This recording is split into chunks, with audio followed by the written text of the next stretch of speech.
Alô. Graça e paz, irmãos. Amém. Glória a Deus.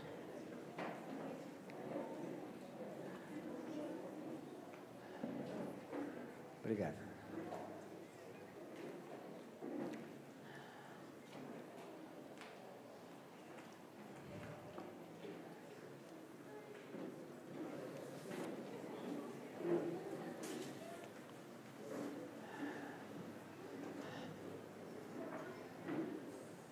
Tem um pessoal lá mais atrás, se não estiver cuidando de criança, eu vou pedir para sentarem aqui nas cadeiras.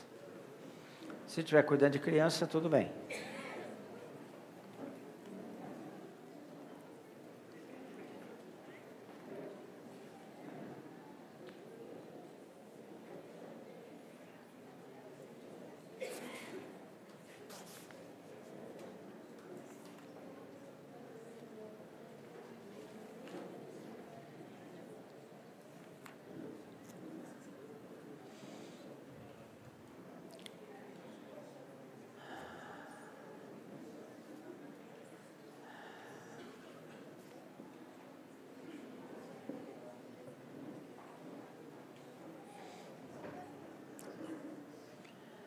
Nós vivemos um tempo, irmãos, de uma grande revelação da palavra de Deus. Isso faz parte desse momento dos últimos dias da igreja aqui, né? E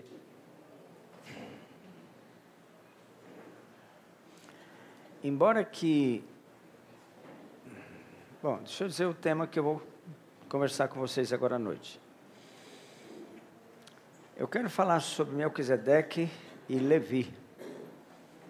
Quero mostrar, não só nessa aula, mas nas próximas, o que é o sacerdócio de Melquisedeque e o que é o sacerdócio de Levi. Qual a diferença entre esses dois sacerdócios, né? E você vai ter que escolher onde caminhar.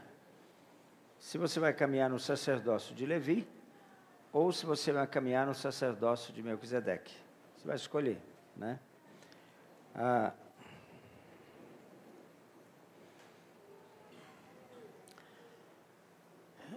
Embora que a revelação da palavra tem sido muito forte nos últimos tempos, nos últimos dias agora, nós temos que tomar cuidado para que os fundamentos não sejam tocados, entendeu? Os fundamentos não podem ser tocados. Temos que zelar pelas doutrinas fundamentais da igreja. A revelação na palavra é uma coisa, a doutrina ela estabelece os fundamentos. Temos que tomar muito cuidado, porque depois que se entra por um desvio, é difícil sair desse desvio, entendeu? Um engano, né?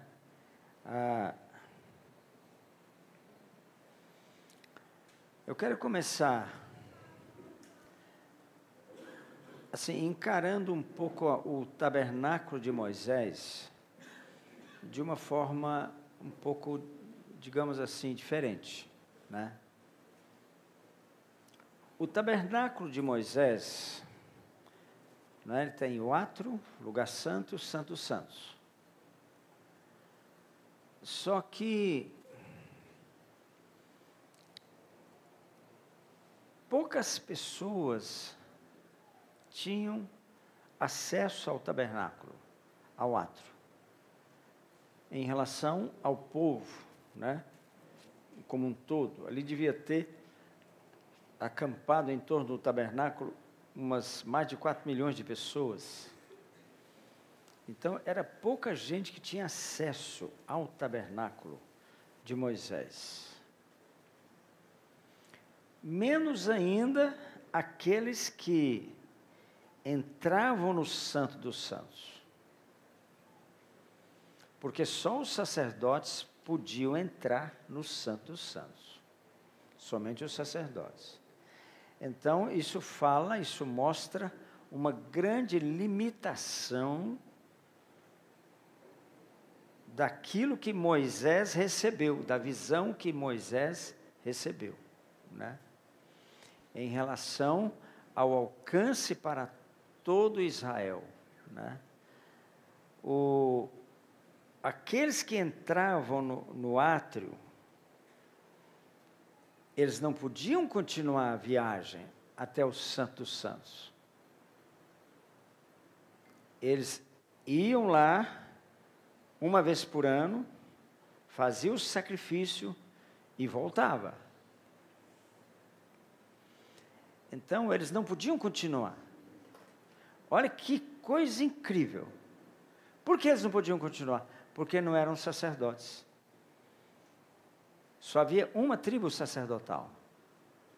Então, somente os sacerdotes, os herdeiros de Levi, podiam entrar, podiam continuar. Entendeu? E quando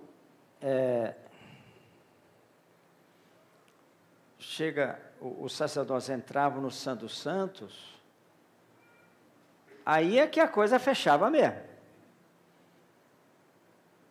Porque só o sumo sacerdote, uma vez por ano, podia entrar no Santo dos Santos. Então você vê a enorme limitação que existia no tabernáculo de Moisés. Por quê? Nós vamos estar examinando isso, né? A bacia de bronze era pequena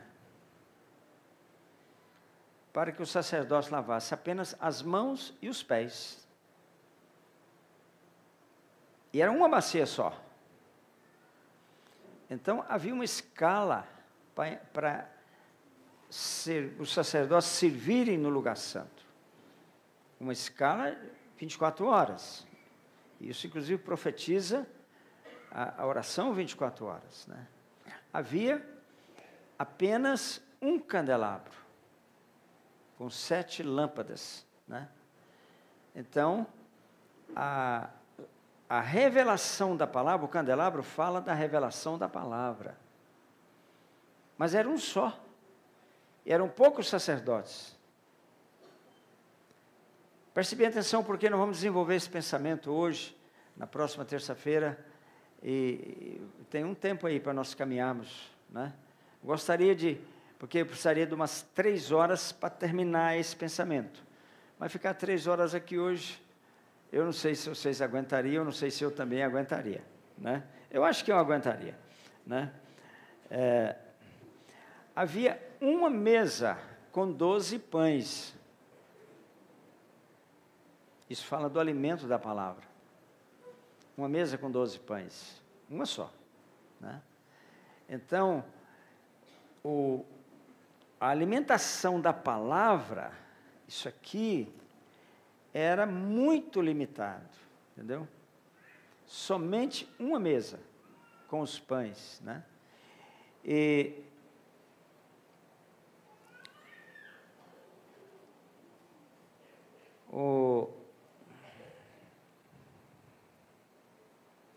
Então, o Santo dos Santos era inacessível. Ele era fechado o ano todo. Onde ficava a arca. Então, eles não tinham acesso à arca.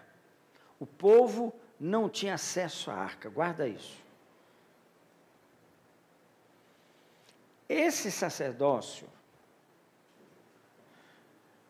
ele mostra para nós uma limitação na qual muitíssimos crentes andam. Nessa limitação, descrita dessa forma no tabernáculo de Davi, né? Que eles não têm acesso à arca. Nós vamos fundo nisso, vamos entender Vamos devagar, né?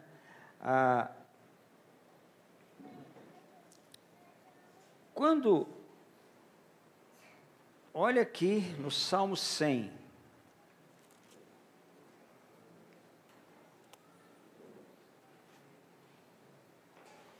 celebrai com júbilo ao Senhor todas as terras, servi ao Senhor com alegria, apresentai-vos diante dele com cântico. Aqui está falando da arca. Sabei que o Senhor é Deus, foi Ele quem nos fez e dele somos o seu povo e rebanho do seu pastoreio. Entrai por suas portas com ações de graças, e nos seus átrios, agora é plural, com hinos de louvor. Rendei-lhe graças, bendizei-lhe o nome, porque o Senhor é bom. A sua misericórdia dura para sempre, de geração em geração a sua fidelidade. Você vê que esse salmo aqui, irmãos, entendeu? Você vê que a visão mudou. A limitação acabou. Quando Davi trouxe a arca para Jerusalém, ele fez uma tenda. Essa tenda cabia cerca de 4.000 pessoas, então era uma tenda bem grande. E a arca estava no centro da tenda. Então agora a arca está acessível. Ela não está mais lá no Santo dos Santos, onde ninguém pode alcançar, a não ser o sumo sacerdote uma vez por ano, né?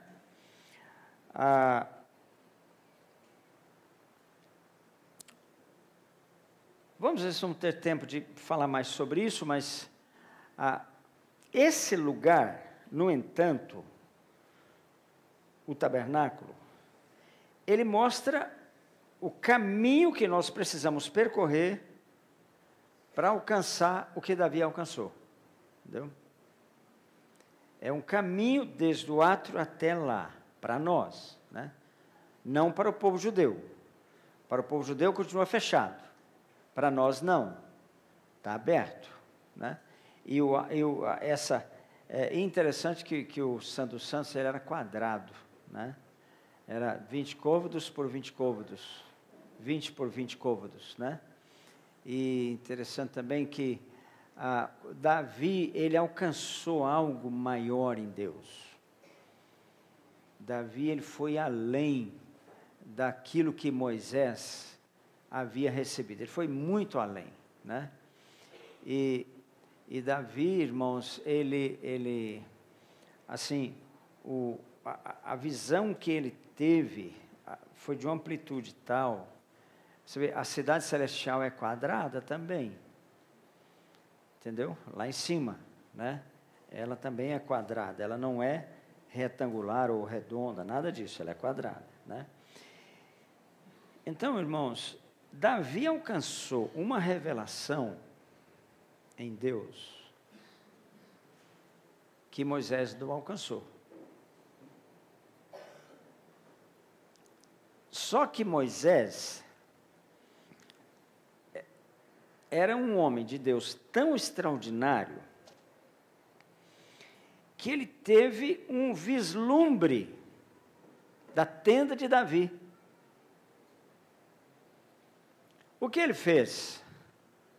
Moisés não era sacerdote. Então, ele fez uma tenda fora do tabernáculo. Só que a arca continuava lá, no Santo dos Santos. Preste bem atenção. Mas quando ele fez aquela tenda, ele profetizou a tenda de Davi. Só que a tenda dele, só ele entrava também. Josué ficava do lado de fora. A tenda não era aberta. A glória de Deus descia também ali, entendeu? Descia ali, né? A revelação. Porque para que eu possa prosperar naquilo que Deus tem para mim, eu preciso ter uma revelação pessoal. Só que essa revelação, ela é progressiva. Moisés recebeu uma parte da revelação. A coisa caminhou, chegou até Davi. A revelação, de certa forma, ela se completa em Davi. Então, Moisés, ele, vamos dizer assim, ele quase chegou lá, mas ele não chegou, tanto que ele não tomou posse da terra. Entendeu? Moisés não tomou posse da terra. Então, há uma limitação no ministério de Moisés. Há uma limitação no sacerdócio de Levi, né?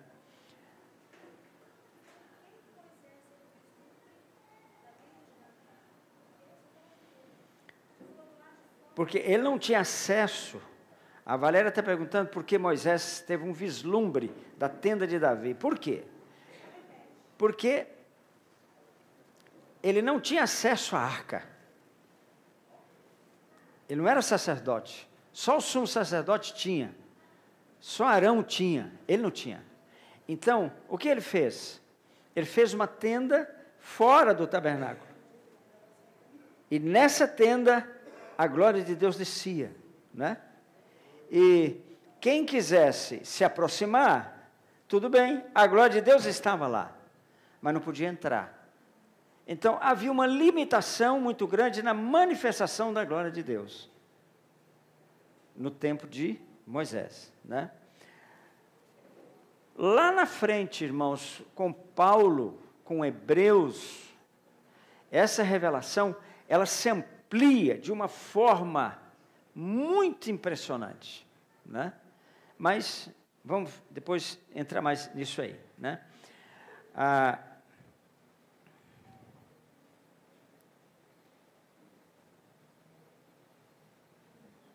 Bom, eu já disse, né, que a sua tenda, deixa eu ler aqui um versículo que eu selecionei, Êxodo 33. Gênesis, Êxodo 33. Essa mesa é bom que ela me lembra para sentar, às vezes eu esqueço de sentar, né? 33, 11.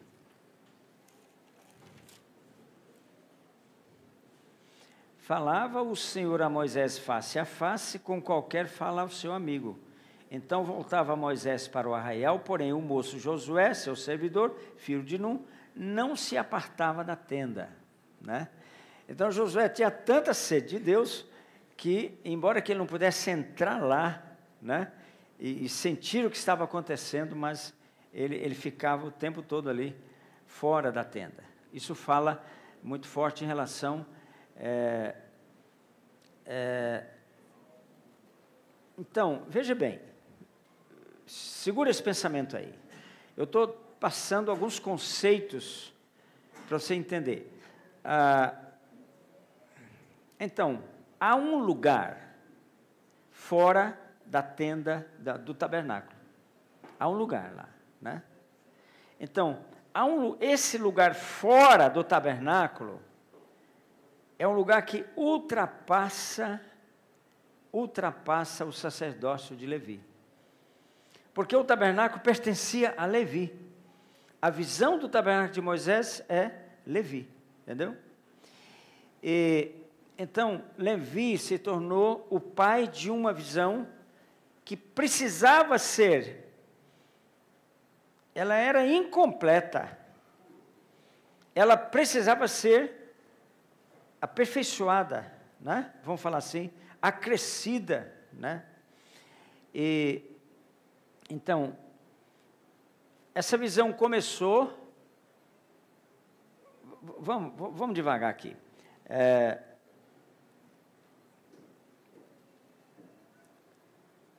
Quando Levi,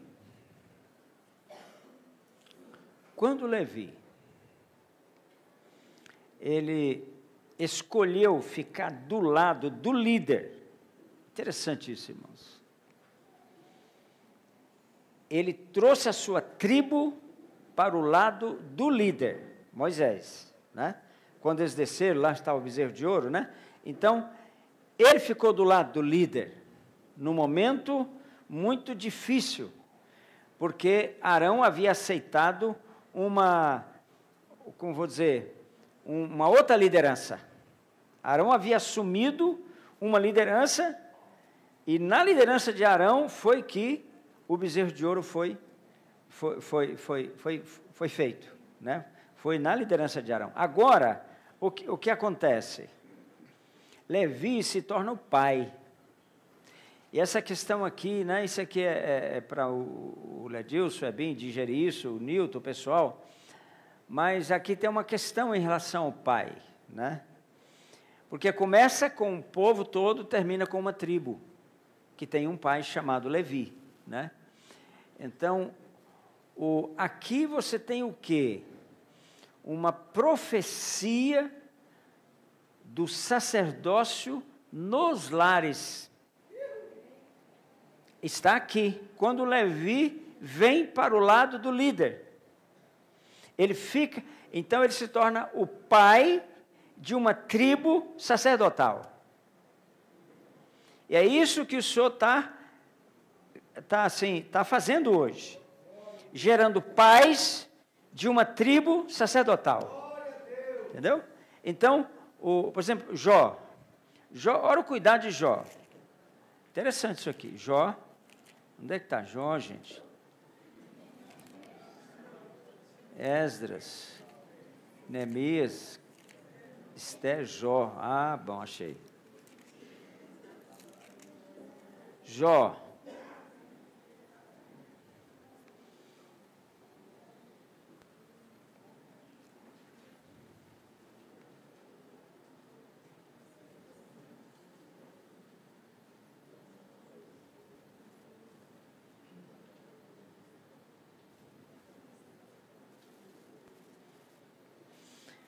Veja bem, Jó, capítulo 1, o cuidado que ele, como sacerdote, esse é um outro assunto, mas ele alcançou uma condição sacerdotal, Jó, através do Evangelho Eterno. Esse é um assunto para uma aula, outro momento, mas ele alcançou essa condição, né?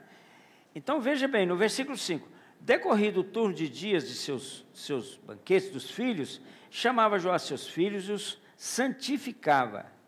Levantava-se de madrugada e oferecia holocaustos segundo o número de todos eles, pois dizia, talvez tenham pecado meus filhos e blasfemado contra Deus em seu coração.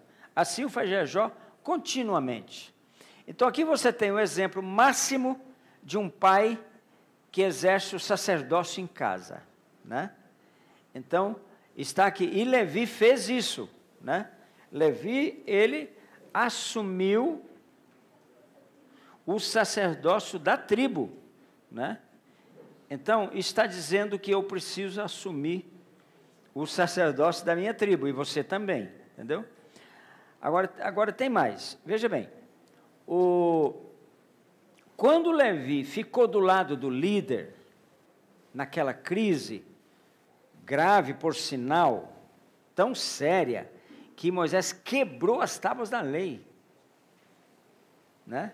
Ele pegou aqueles bezerros lá de ouro, ele fez pó daquilo e misturou na água e fez eles beber. Eles beberam aquilo. Quando eles beberam aquele pó daquele bezerro vindo do Egito, o ouro vindo do Egito, daí em diante não era mais possível que eles alcançassem, se tornassem uma nação sacerdotal. Só Levi. Eles se contaminaram com o ouro do Egito. Pode ver que eles beberam o ouro. Moisés transformou o bezerro em pó, misturou na água e eles beberam. Então eles beberam o princípio do Egito. Agora, acabou.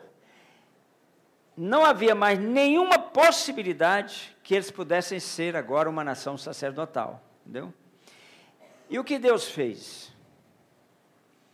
Deus pegou todos os primogênitos, todos eles, pegou os primogênitos, e cada filho de Levi assumiu um dos primogênitos. Tantos eram os filhos de Levi. Então, está descrito em Números capítulo 3, depois com calma, é longo, você pode ver lá, entendeu? Então, Levi substituiu os primogênitos. O primogênito na Bíblia, irmãos, é de extrema importância, o primogênito. Deus fala do primogênito do começo ao fim, né? Você vê que Caim era o primogênito, perdeu a primogenitura, né? E Ismael era o primogênito, perdeu a primogenitura. Rúben era o primogênito, perdeu a primogenitura. Esaú era o primogênito, perdeu a primogenitura, né? Então, o primogênito, ele ocupa uma posição extremamente importante na economia bíblica, né?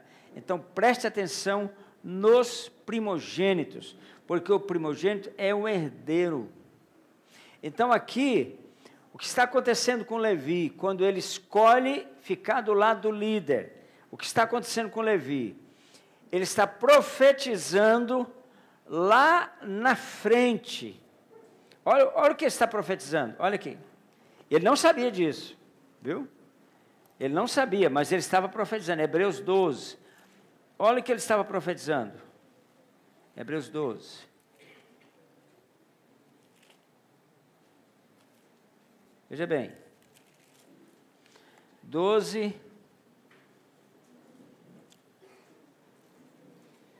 Verso 22. Mas tendo chegado ao Monte Sião, a cidade do Deus vivo,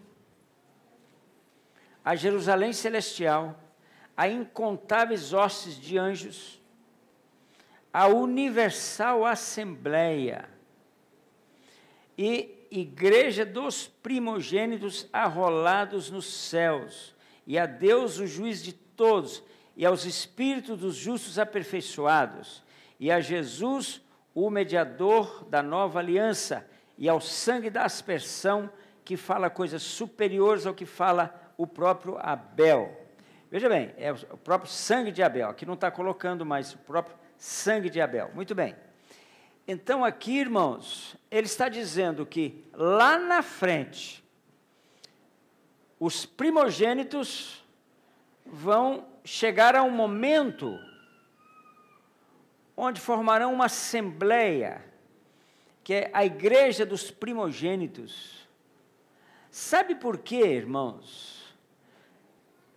Porque Eliseu pediu porção dupla do Espírito que estava sobre Elias, porque o primogênito tinha porção dupla, e ele sabia por revelação que os primogênitos alcançariam isso aqui, ó, por revelação, ele sabia. Então, por isso ele pede porção dupla de Elias, né? Porção dobrada, melhor dizendo, né? Então, isso aqui é para quem quer porção dobrada. Não é para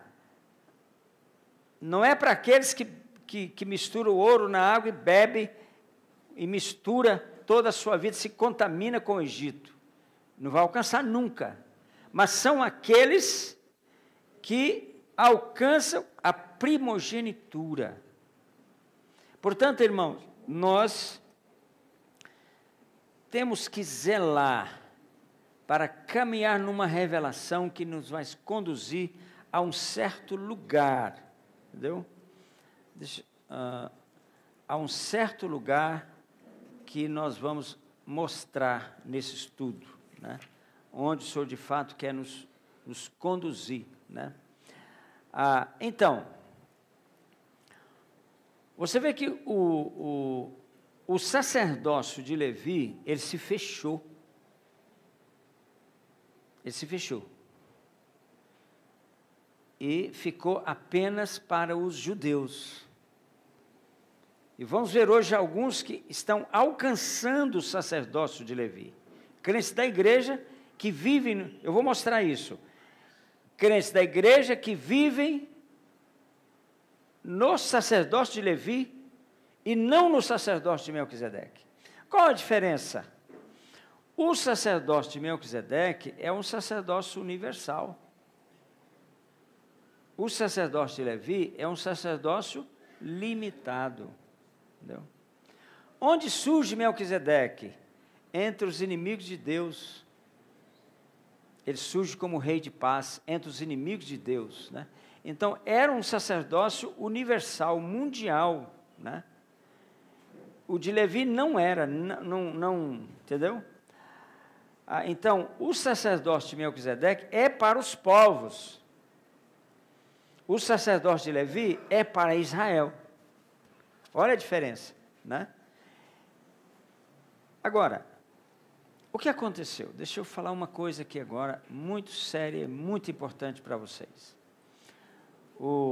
Abre em Números, capítulo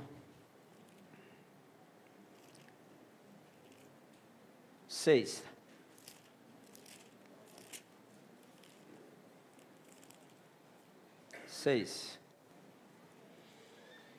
Disse o Senhor a Moisés: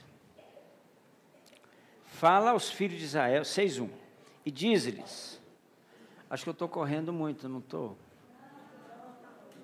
Está correndo muito, não?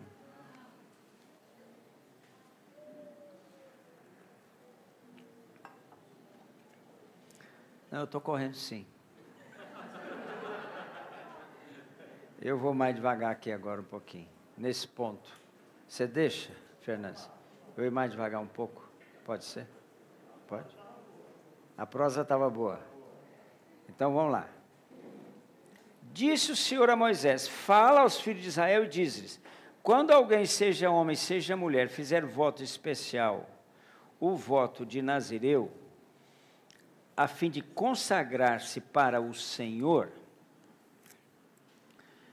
abster-se-á de vinho e de bebida forte, não beberá vinagre de vinho, nem vinagre de bebida forte, nem tomará beberagens de uvas, nem comerá uvas frescas, nem secas. Verso 4 também. Todos os dias do seu nazireado não comerá de coisa alguma que se faz da vinha, nem as sementes até as cascas. Todos os dias do seu voto de nazireado não passará navalha pela cabeça. No 6 fala que ele não vai se aproximar de um cadáver. O que aconteceu, irmãos, aqui? O que aconteceu? Deus, porque agora o sacerdócio de Melquisedeque estava bloqueado, vamos falar assim. Mas o povo de Deus era o povo de Israel. E o que Deus então fez? Ele gerou entre o povo de Israel os nazireus. Por que os nazireus surgiram? Porque o sacerdócio de Levi havia limitado o acesso à arca apenas a um pequeno grupo, aos sacerdotes e aquele que tivesse alcançado a condição de sumo sacerdote. Só. Então, era uma enorme limitação. Uma mesa só, era só um só candelabro. O povo, em geral, entrava no átrio, mas tinha que ir embora de novo, não podia continuar. Então, o povo tinha que parar no átrio. E é isso que acontece hoje. A maioria dos crentes ficam no átrio. Por que eles ficam no átrio? Porque não morrem, né? Átrio é lugar de morte. Lá está o altar do sacrifício. Átrio é lugar de morte. Eles ficam no átrio, a maioria. E depois volta para a tenda deles lá fora. Só que Deus agora, o que Ele faz? Porque Ele amou Israel, né? Ele então, irmãos, Ele gerou Ele abriu uma porta, vamos chamar de porta sacerdotal, vamos chamar assim, de porta sacerdotal, que eram os nazireus, né? E você vai ver que os nazireus, irmãos, foram só 3 na Bíblia. Você tem Sansão, Samuel e João Batista. Só esses, né? Eles não podiam cortar cabelo, não podiam comer nada da uva, não podiam chegar num cadáver, né? Então, são homens que viviam uma vida, decidiram viver uma vida, como eu vou falar?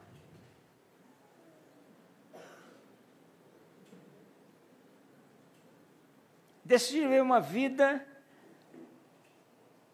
fora dos prazeres, vamos falar assim. Vinho fala de alegria, de prazer, eles decidiram viver uma vida assim. De certa maneira, isolados. Eles eram bastante... eles surgiram em períodos muito especiais. Por exemplo, Sansão. Sansão surgiu na época dos juízes.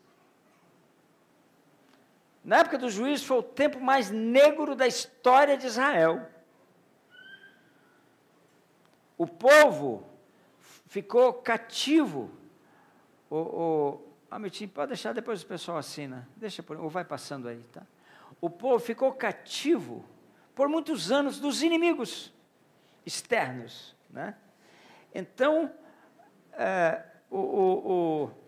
os sacerdotes, irmãos, e aqui tem um motivo, porque os nazireus precisavam ser levantados. E Deus pode levantar nazireus ainda hoje. Veja bem, os sacerdotes estavam agora vendendo seus serviços em juízes.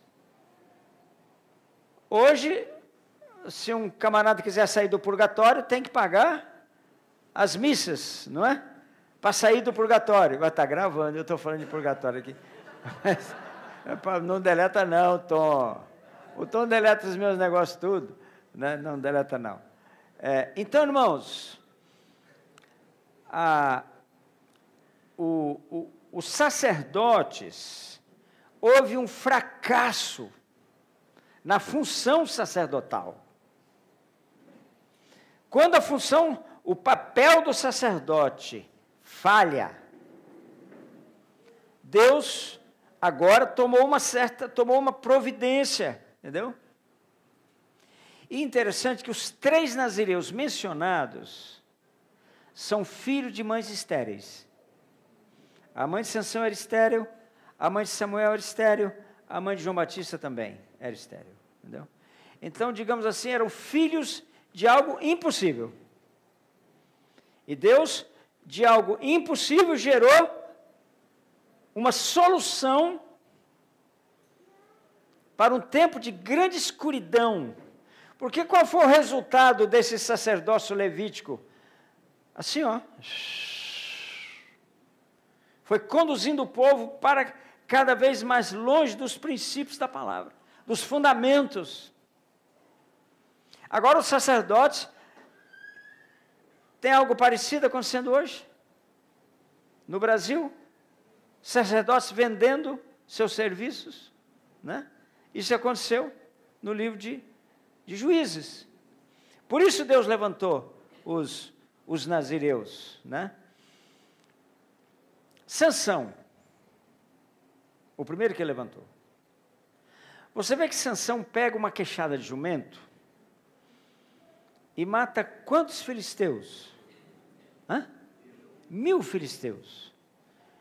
Não era uma espada, não era uma lança, era uma queixada de jumento. Ele mata 1000 filisteus. Então, a ação do nazireu, ela foge dos padrões normais, né? Aí Sansão mata um leão jovem, arrebenta o leão. Uns dias depois ele volta pelo mesmo caminho. Tinha o que na boca do leão? Um mel. Ele comeu aquele mel. Essa foi a perdição dele, comer aquele mel da boca do leão. Porque aquele leão morto, jovem, estava profetizando lá na frente. O diabo ia pegar ele. o mel da boca de Dalila acabou com o ministério dele, entendeu? Porque ele experimentou aquele mel. Deus estava falando com ele, esse mel não é para você. Mas ele experimentou, entendeu? Lá na frente ele cai. Então, uma semente de queda foi plantada no coração de Saul, de Sansão. Uma semente de queda. Ele comeu daquele mel do que estava na boca do leão que ele havia matado, né? Então, aí ele perdeu a força que estava na sua cabeleira. Ele perdeu a força. E olha o que acontece, irmãos. Ele vai parar. Qual é a primeira coisa que ele perde? Quando os filisteus pegam ele? Os olhos. Os filisteus arrancam seus olhos, né? Então, hoje, irmãos, uma das razões, o que está acontecendo na igreja, a igreja está numa situação muito difícil, irmãos. A situação que está a igreja é muito grave. Pastores vendendo os seus serviços, são sacerdotes vendendo os seus serviços, recebendo dinheiro. Não estou falando dos padres, não. Estou falando de pastores, fazendo a mesma coisa que a Igreja Católica, a Igreja de Roma está fazendo, vendendo os seus serviços, né? Pastores, irmãos, o que tem de pastor no púlpito hoje, com duas mulheres, a dele e uma filial, está normal. Então, a morte veio para a igreja. Nós estamos vendo um momento em que a morte veio para a igreja, irmãos. Aí onde vai parar Sansão? Nas masmorras das prisões dos filisteus. E o que ele vai fazer agora? Ele vai moer trigo para os filisteus. Ele está cego, moendo trigo para os filisteus. O alimento que seria para o seu povo, ele está cedendo esse alimento agora para os filisteus. Ele está fabricando, dando alimento para os filisteus, alimentando os filisteus. Só que aí tem uma coisa também, irmãos. A cabeleira dele começou a crescer. Olha a graça de Deus. Olha a graça de Deus. A cabeleira dele começou a crescer. Porque é claro que ali moendo para os filisteus, ele queria um dia de vingança. Um dia, né, em que ele pudesse se vingar pelos seus 2 olhos, que ele havia perdido, né? Mas a cabeleira começou a crescer. Começou a crescer.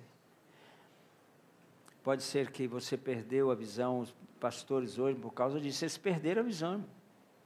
Estão cegos. Eles estão cegos. Os pastores estão cegos. Muitíssimos pastores no Brasil estão cegos.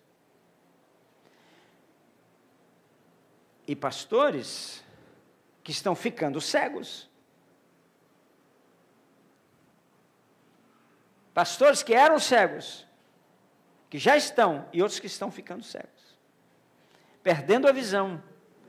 Perdendo o quê? A visão da palavra. Eles agora não, a palavra está aqui, está tudo aí, eles leem, eles conhecem, mas não vê. Vê, mas não enxerga o que está escrito. Estão cegos, né? Então, o que é necessário agora? E esses pastores estão servindo os filisteus. Estão moendo trigo para os filisteus. O que precisa acontecer agora, irmãos? Por isso, irmãos, nós precisamos de homens hoje.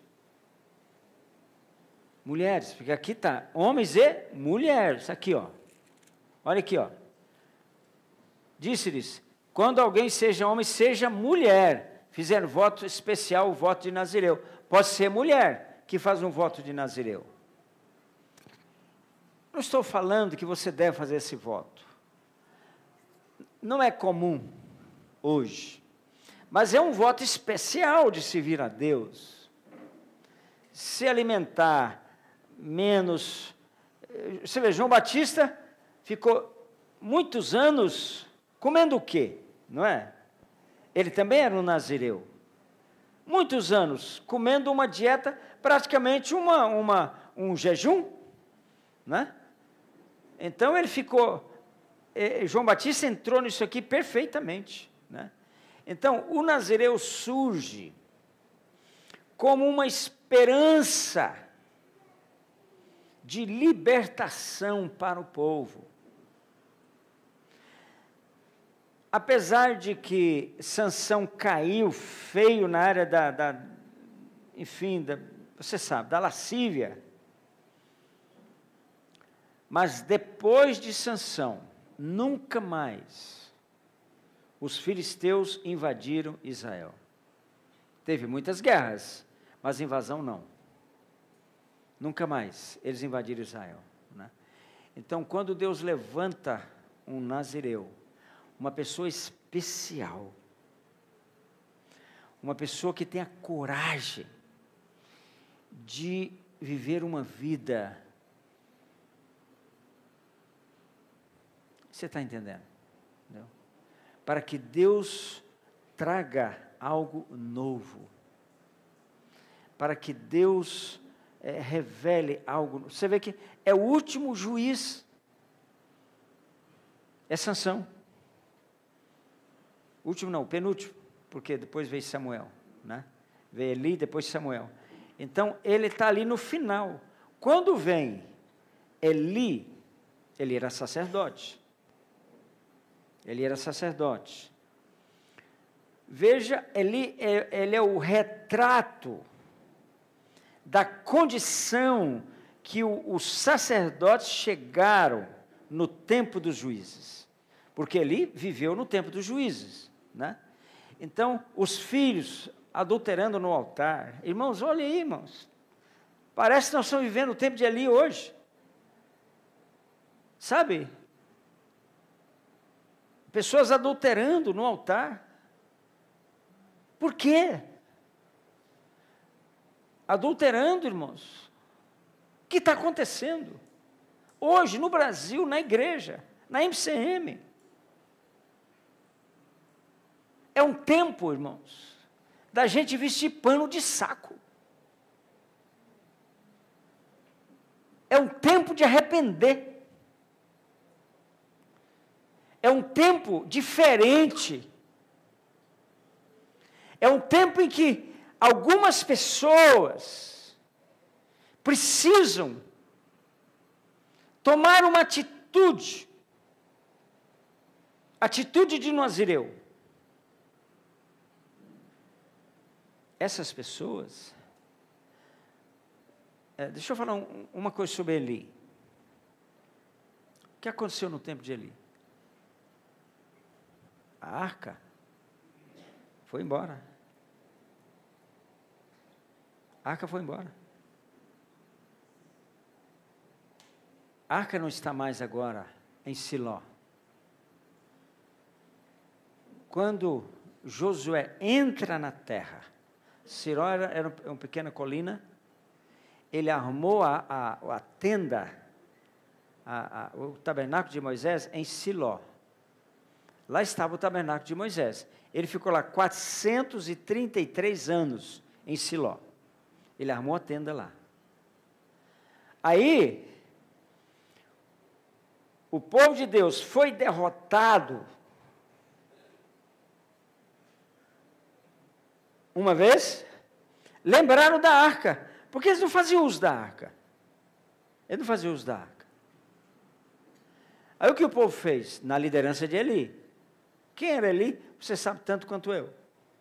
Eli era gordo. É um dos poucos gordos que cita a Bíblia. Era gordo e cego.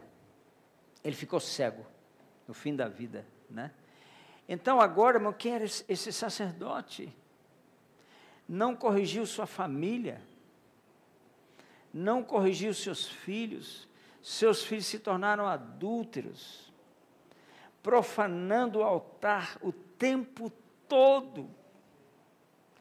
E agora, o que Deus faz nessa situação tão trágica? tão difícil, o que Deus faz? Deus levanta um nazireu.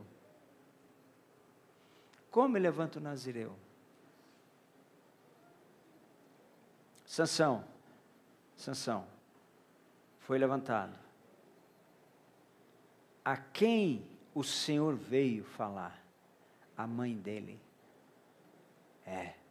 Irmãos, eu estudei as 5 mulheres mais importantes do livro de Juízes. Eu estudei a vida delas. Que coisa impressionante. 5 mulheres que sustentaram no tempo dos juízes. A mãe de Sansão, o Senhor veio, ela era estéril, o Senhor veio a ela. Depois ela buscou, a gente não sabe nem o nome dela, mas depois ela foi e trouxe o marido. Ela era uma mulher submissa. E daí surgiu Sansão. Mais tarde, vem a mãe de Samuel. Um outro nazireu estava sendo gerado, né? Através das lágrimas de uma mãe, né? E aqui para as mães presentes, deixa eu falar uma coisa. Todo ano, ele mamou cerca de 3 anos, Samuel. Ele mamou. Depois, ela o levou para Siló, onde estava Eli. Levou para lá. Mas todo ano, ela fazia um éfode para ele, uma vestimenta sacerdotal. Todo ano. Ela tinha o cuidado de acompanhar o crescimento espiritual do filho. Ano a ano. Ela trazia um éfode maior para o filho, né? Uma vestimenta sacerdotal maior para o filho, né? Então, mães, cuide de seus filhos. Eles estão crescendo. Eles já são adolescentes, talvez, né? Ele tem 9 anos, 8 anos, 10 anos, 15 anos. Vá vestindo seu filho com vestimentas novas, sabe? De modo que o seu filho se acostume, passe a amar a vestimenta sacerdotal. Entendeu? Vai fazendo um novo éfode para ele, sabe? Essa vestimenta, seja mulher, seja homem, porque hoje a mulher também tem essa vestimenta sacerdotal, né? Então, foi isso que Ana fez, né? Aí vem quem? Vem Samuel. Vem Samuel, e o que aconteceu? Os filisteus entram em guerra contra Israel, de novo os filisteus, eles são derrotados. Aí eles se lembram da arca. Se lembraram da arca. Samuel já era homem feito, já era líder, já era, não era ainda, ele não havia ainda, porque ele não havia morrido, né? Mas Samuel estava lá. Aí o que eles fazem? Vão lá em Siló, pegam a arca, falam, então agora nós vamos lutar, mas vamos com a arca, agora a gente vai vencer. Venceu não, eles perderam a guerra. E a arca foi capturada pelos filisteus. Foi lá para o templo de Dagom, né? Embora que ele ficou lá 7 meses, Dagom sofreu, hein? Dagom, um dia amanhece com o braço quebrado, outro dia pescoço quebrado, outro dia perna quebrada, outro dia cabeça quebrada, não sei o quê. Aí Dagom falou, não, você leva essa arca daqui, né? Ficou lá 7 meses, né? Por quê, irmãos? Por quê? Porque apesar de que eles levaram a arca, eles perderam a guerra. Porque se esqueceram de Samuel. A arca estava ligada não com Eli, mas com Samuel. Samuel, agora, o nazireu, estava acima do ministério sacerdotal de Eli. Então agora, ele é que tinha autoridade para conduzir a arca. Mas quem conduziu? Os filhos de Finéias. Levaram a arca. O que aconteceu? A derrota veio. Do mesmo jeito. E a arca foi capturada. Entendeu?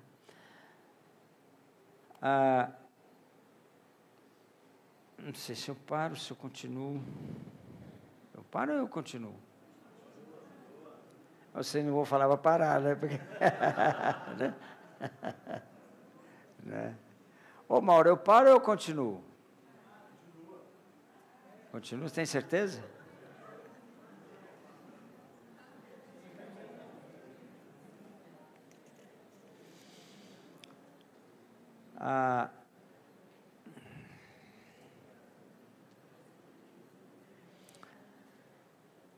Sansão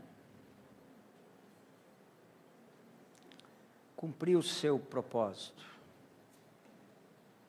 Morreu. E preste atenção que ele matou mais pessoas na sua morte do que na sua vida, do que durante a sua vida. Na sua morte, ele matou 5.000 filisteus e morreu junto. São poucos, relativamente poucos, os filisteus que ele matou em vida. Entendeu? Irmãos, ao tempo da oportunidade, não perca. Não perca o tempo da oportunidade. Não faça isso. Entendeu? Há um tempo que ele está dando para você. Você, o tempo que é seu. O tempo de você exercer tudo aquilo que o Senhor tem para você. De você cumprir tudo aquilo que Ele tem para você. Esse tempo vai passar. Ele passa, entendeu? Então, você tome muito cuidado, porque esse tempo passa. E demora a morrer, não. Demora a morrer, não. Quando Sansão morreu, já era tarde. Entendeu? Quando a sua carne morreu, já era tarde. Não tinha mais os olhos, né? E foi uma última oportunidade que Deus deu a ele, né?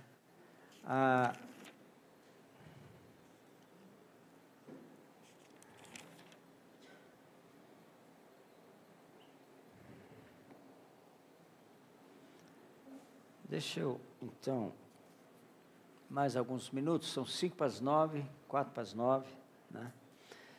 Deixa eu mostrar uma coisa aqui para vocês em relação à arca, porque faz parte desse processo, para nós entendermos a diferença entre o sacerdócio de Levi e o sacerdócio de Melquisedeque, o sacerdócio de Zadok, né? Aí entra Zadok no meio, você vai ver a importância de Zadok nesse processo aí, né? Josué, capítulo 18, Deuteronômio, Juízes, Josué, Juízes, 18, veja aqui,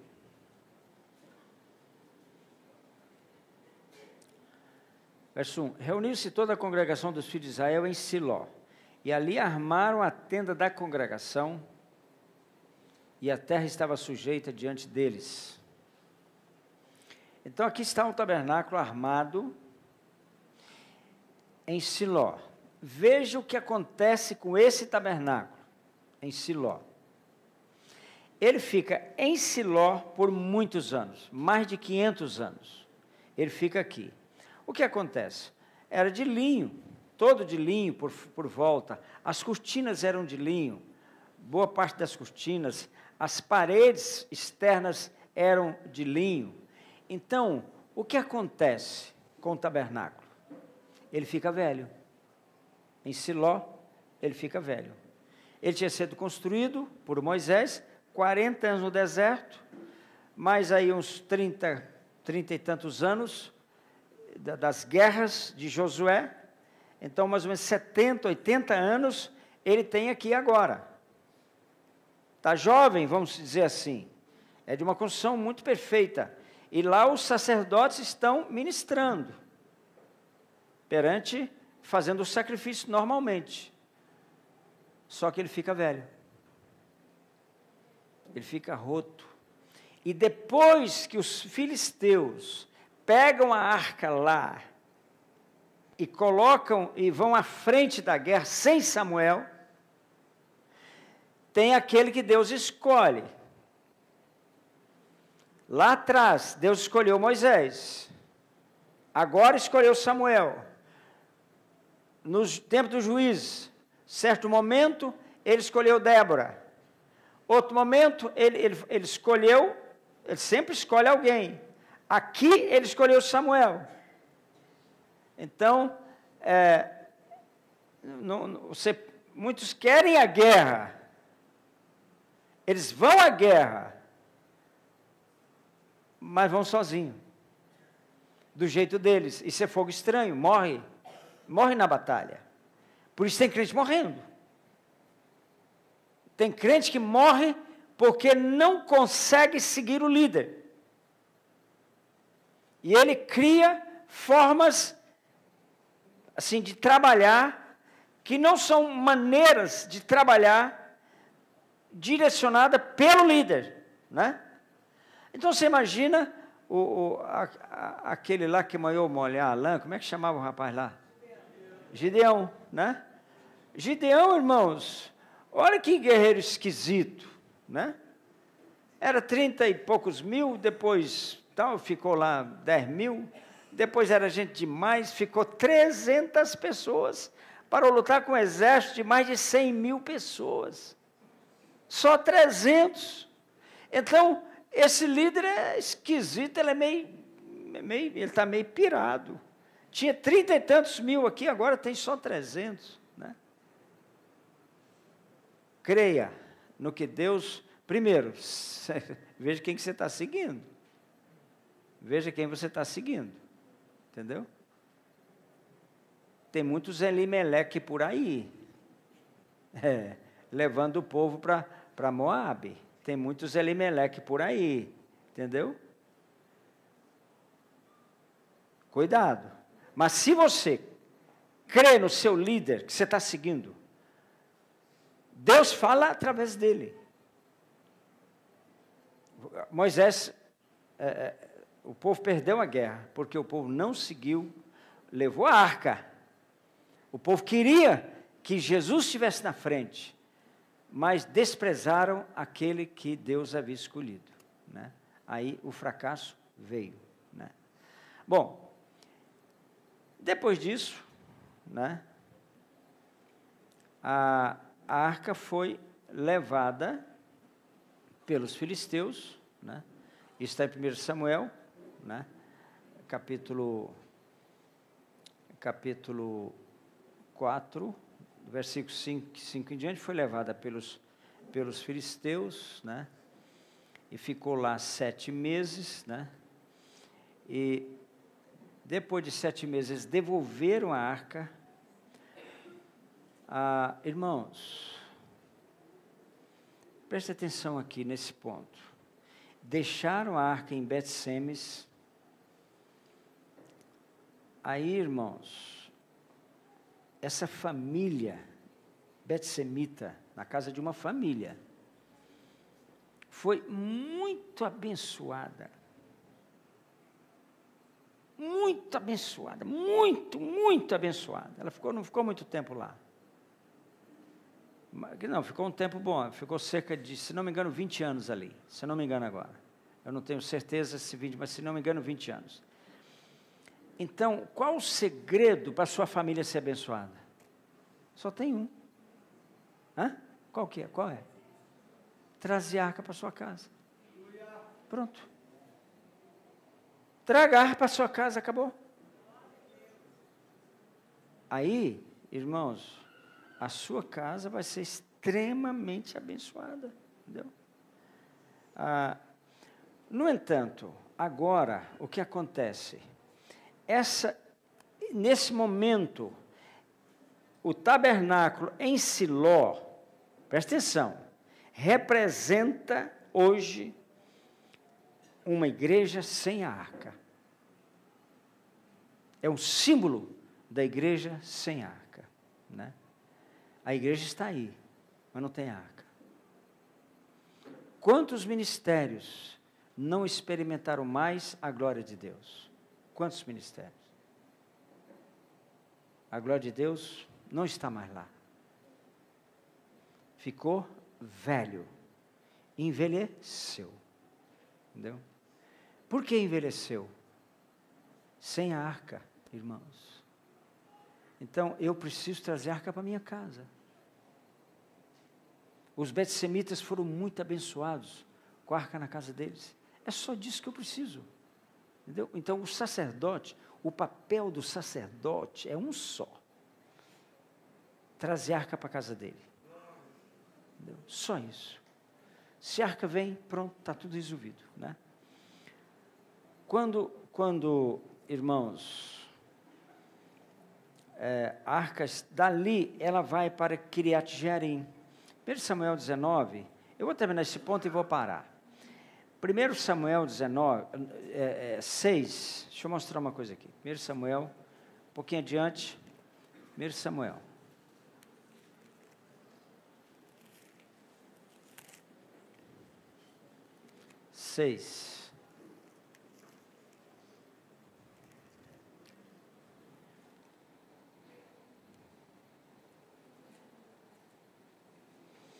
Veja o versículo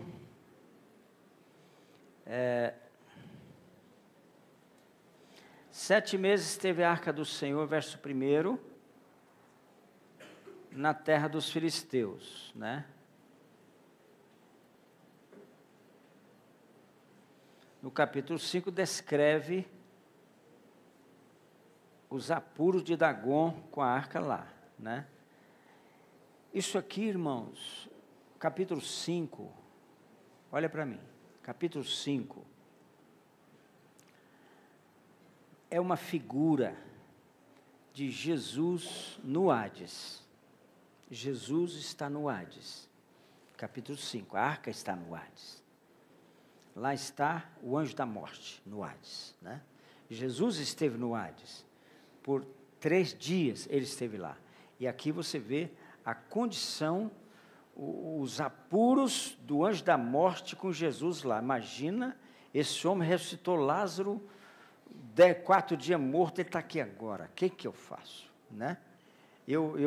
Esse homem não vai ficar aqui, ele não vai ficar aqui. Né? Então, representa Jesus no Hades, está aqui, a arca. Né? Agora, veja o versículo 7. Agora, após fazer um carro novo, tomai 2 vacas com crias, sobre as quais não se pôs ainda jugo, e atai-as ao carro, seus bezerros, levá-los e levar para casa. Ok. Então, irmãos, a arca agora, que estava lá com os filisteus, ela chega a Bet-Semes, né? Ela chega a Bet-Semes, e os betsemitas, você pega a partir do versículo 10, como eles são tremendamente abençoados. Veja o verso 19, né? Olha o que aconteceu. Eles foram abençoados, mas um dia feriu o Senhor aos homens de Bet-Semes, porque olharam para dentro da arca do Senhor. Sim, feriu deles 70 homens. Então o povo chorou e tal. Falou, é um Deus santo. Olha aqui, irmãos. Aqui tem uma coisa importantíssima para nós entendermos aqui. Veja, eles foram abençoados. Onde a arca for, vai. Se for demônio, vai ter que sair, vai ter que ser vencido, né? Mas se for betsemita, não olha para dentro da arca, não. Você não tem condições. Não vá além dos limites que Deus estabeleceu para você. Não faça isso. Se você for além dos limites que Deus estabeleceu para você, sabe o que vai acontecer? A mesma coisa que aconteceu com os betsemitas. A mesma coisa. Entendeu? Então, irmãos, toma cuidado. Toma muito cuidado com isso aqui. Não olhe, não tente a Deus. Não olhe, dentro da arca tinha o maná, tinha as tábuas da lei e a vara de Arão que havia florescido. São três símbolos muitíssimo importantes na lei, né, dentro da arca. Eles olharam e morreram. 70 homens morreram. Então, qual o limite que Deus deu a você? Cuidado. Fique no limite que Deus estabeleceu para você. Não tente ir além, não. Porque você vai ter problemas, entendeu? Sérios problemas e pode até morrer. Por causa disso aqui, irmãos, pastores entram em heresia. Porque eles olham dentro da arca, eles querem tirar de lá o que a arca não está falando para eles. Então eles criam uma interpretação do que eles estão vendo. Entra em quê? Em heresias, em situações, entendeu? Então toma muito cuidado, isso aqui vale para mim, vale para você, vale para qualquer aqui, vale para os profetas, vale para os apóstolos, para os pastores, vale para você, vale para cada um que está aqui agora, né? A arca, em seguida, Davi assume, né? Interessante, irmãos, uma coisa interessante. Quem ungiu Davi? Foi Samuel? Quem batizou Jesus? Foi João Batista. Um sacerdote levítico, não podia ungir Davi. Não podia. Porque Davi estava acima. Você vê, ele era menino, ele matou um urso, matou um leão. Ele tinha uma visão além do seu tempo. Ele não podia ser ungido por um sacerdote, rei. Ele foi ungido por um nazireu. O nazireu está acima do sacerdócio de Levi. Ele foi gerado quando o sacerdócio de Levi entrou numa grave crise. Aí ele foi gerado, né? E quando vem Saul, irmãos, olha o que Samuel fez.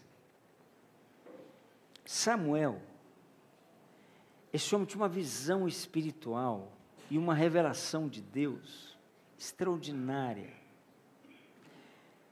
Ele iniciou uma escola de profetas. Primeira vez que se menciona que se adorava no monte, viu, Antônio? Adoração no monte está aqui, capítulo 10 está aqui. Adoração no monte, entendeu? Primeira vez, né? Ele começou a adoração. A adoração não é mencionada dessa forma em nenhum lugar da Bíblia antes de Samuel. Davi, irmãos, quando tinha, digamos, 15, 16 anos, que ele foi ungido, Samuel levou Davi para a casa dele. E Davi foi morar com Samuel. Menino, adolescente, foi discipulado por Samuel, por um nazireu. Cuidado, quem vai botar a mão na sua cabeça. Cuidado, quem vai derramar azeite na sua cabeça. Toma cuidado, porque Davi não poderia ser ungido por um sacerdote do sacerdócio levítico. Da mesma maneira, lá na frente, quem batizou o Senhor? Foi um nazireu, entendeu? Um sacerdote, um dos sacerdotes do sacerdócio de Levi não poderia ter batizado Jesus. Porque Samuel caminhou no sacerdócio de Melquisedeque. Davi caminhou no sacerdócio de Melquisedeque, entendeu? Então, toma cuidado. Até onde você vai? Não olhe para dentro da arca, tome cuidado. A arca está lá. Toma cuidado. Eu não posso examinar esse livro com espírito de curiosidade. Para examinar esse livro, irmãos, olha aqui o espírito com que eu posso e devo examinar esse livro. Entendeu? Olha aqui. Salmo 119. Bem-aventurados os irrepreensíveis no seu caminho, que andam na lei do Senhor.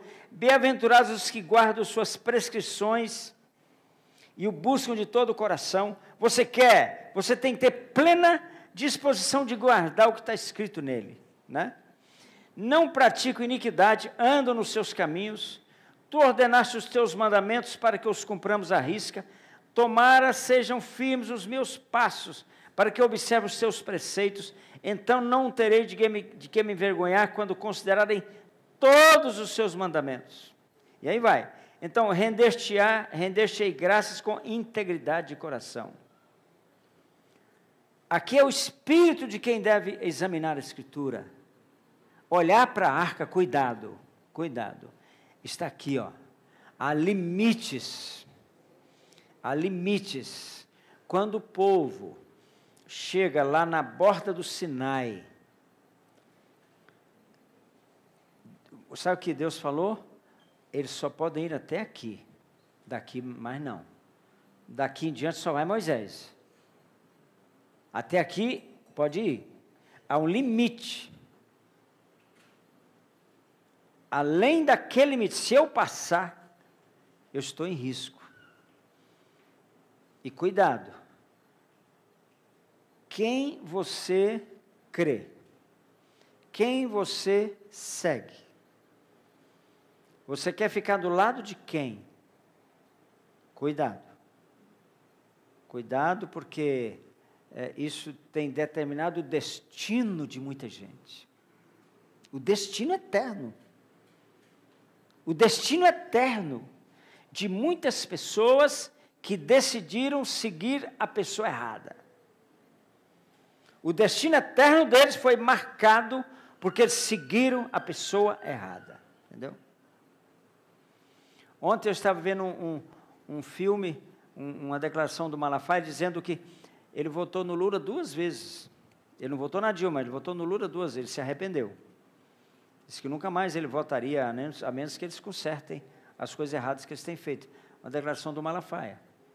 Então, você pode estar errado, mas volta atrás. Quem você está seguindo? Toma cuidado. É Eli ou é Samuel? Você pode orar muito, buscar a arca. Você quer a arca para a sua casa? Você quer trazer a arca para a sua casa? Mas você não quer Samuel. Não funciona. A arca está ligada com Samuel. Não funciona. Entendeu? Então, alguns cuidados que você precisa ter, né? Nós vamos... aqui, vamos continuar falando sobre essa trajetória da arca, mas na próxima aula. E também...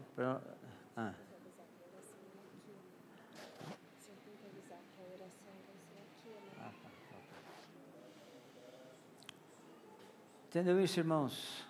Amém? Amém? Amém, Rogério? Amém, Cleise? Amém, Luiz? Amém, Antônio? Amém, Ana? Amém? Quem quer chegar lá? Amém. Amanhã e da agora em diante, por enquanto, irmãos, deixa eu só falar uma coisa. Nós estamos terminando. Não, a aula já terminou, mas eu precisava falar uma coisa para vocês agora. Em relação ao dia do arrependimento. Eu disse no começo da aula, é tempo de vestir pano de saco. Nós não estamos em momento de nos alegrar, mas de chorar. É momento de lágrimas, é momento de nós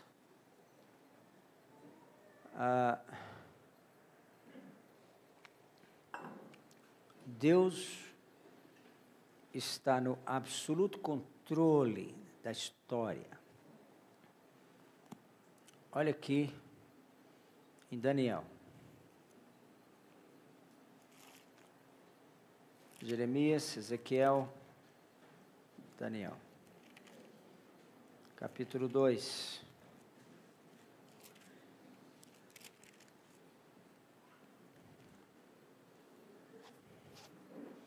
Verso 20. Disse Daniel: seja bendito o nome de Deus, de eternidade a eternidade, porque Ele é a sabedoria e o poder. É Ele quem muda o tempo e as estações, remove reis e estabelece reis. Ele dá sabedoria aos sábios e entendimento aos inteligentes, ou aos entendidos. Ele revela o profundo e o escondido, conhece o que está em trevas e com ele mora a luz. Ele remove reis e estabelece reis.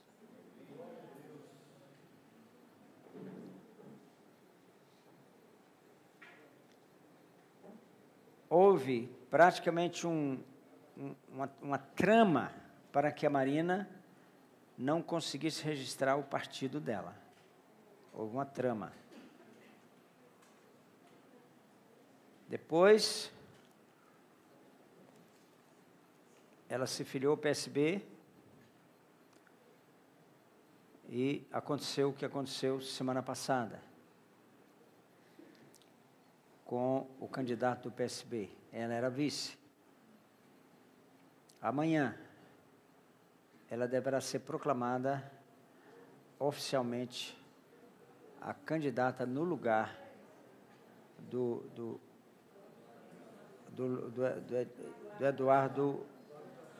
Eduardo Ramos? Campos, do Eduardo Campos, né? Ela deverá ser proclamada, ainda não foi, deverá ser proclamada amanhã. Por que esse homem morreu? Ao que tudo indica, ele morreu crente. Uma profecia de uma irmã, Assembleia de Deus, ela ia cantar, prestar uma canção, voltou, colocou a mão na cabeça dele e ela viu um cortejo. E ela falou para ele: estou vendo um grande cortejo. E naquela noite, segundo nós estamos sabendo, ele entregou a vida para Jesus. Ao que tudo indica, o Senhor estava preparando ele para levar ele lá para cima. Entendeu? Ao que tudo indica. Né? O que eu quero dizer com isso é que nós não podemos descuidar um minuto. Não é tempo de alegria, é tempo de arrependimento. Tempo de arrependimento. Irmãos, essa é a palavra de hoje. Eu estou preparando essa palavra tem muitos dias. E até o último momento, eu não queria ministrar essa palavra aqui hoje. Mas eu não tive outra saída, a não ser ministrar essa palavra aqui hoje à noite. Entendeu? Essa palavra foi para o ar, Tom? Foi para o ar? Foi. Então, amanhã coloca nos YouTube da vida, tudo aí. Se tiver direito aí, põe lá. Entendeu? Irmãos, escute. Arrependimento. E precisa começar conosco. Arrependimento tem que começar na nossa casa. Arrependimento. Por nós. Primeiro temos que nos arrepender, para depois assumirmos os pecados da igreja brasileira. Depois assumimos os pecados da nossa nação. Um momento de extrema importância. A reunião de oração. Eu quero desafiar todos aqui para estar aqui amanhã cedo. Vão ser agora aqui. Foi aqui? Será a mesma coisa amanhã de manhã. Os músicos... Foi lá no salão. Acho que aqui tem mais espaço, mais som, não sei. Talvez fosse melhor aqui, né? Tem mais espaço para andar, para orar, pegar o microfone sem fio, orar no microfone, cantar, né? Aí vamos adorar, inclusive os alunos até às 10 ficam aqui amanhã. Fiquei sabendo que o ônibus está quebrado. Cadê o Júnior? Saiu? Tá. Porque, não sei por que não arrumou o ônibus, Nilson. Não sei que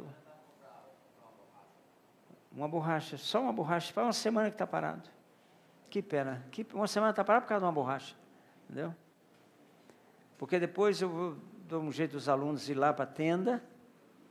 Eu queria conversar com os alunos na tenda até 11h30, meio-dia. Amanhã das 10 ao meio-dia, né? Mas todo mundo aqui de manhã. Enfim, irmãos, arrependimento. É tempo de arrependimento. Pano de saco. Um nazireu. Qual foi a pregação dele? Batismo de arrependimento. Essa foi a pregação de um nazireu. Batismo de arrependimento. É tempo de passarmos por um batismo de arrependimento.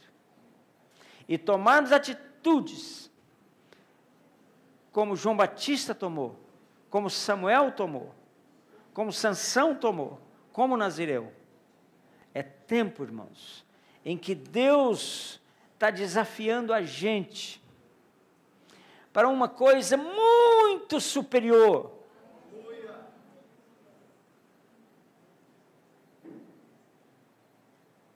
Por que esses homens alcançaram? Por causa das suas mães. Foi. Por causa das suas mães, eles alcançaram a condição de nazireu.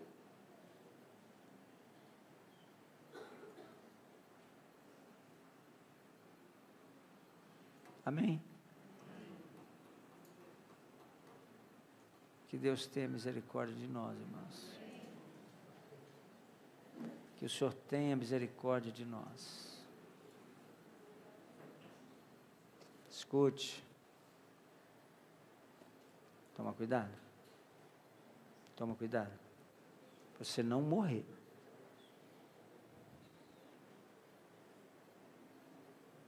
Nessa hora, os incautos morrem. Aqueles que olham para dentro da arca, morrem. Cuidado. Não troque a sua primogenitura. Não negocie a sua primogenitura.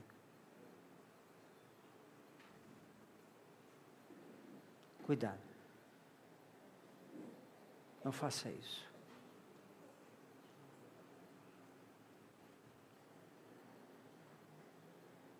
Às vezes, dá para arrepender.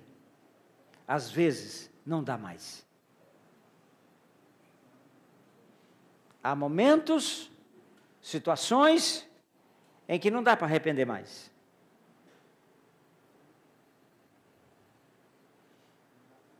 É tempo de pano de saco.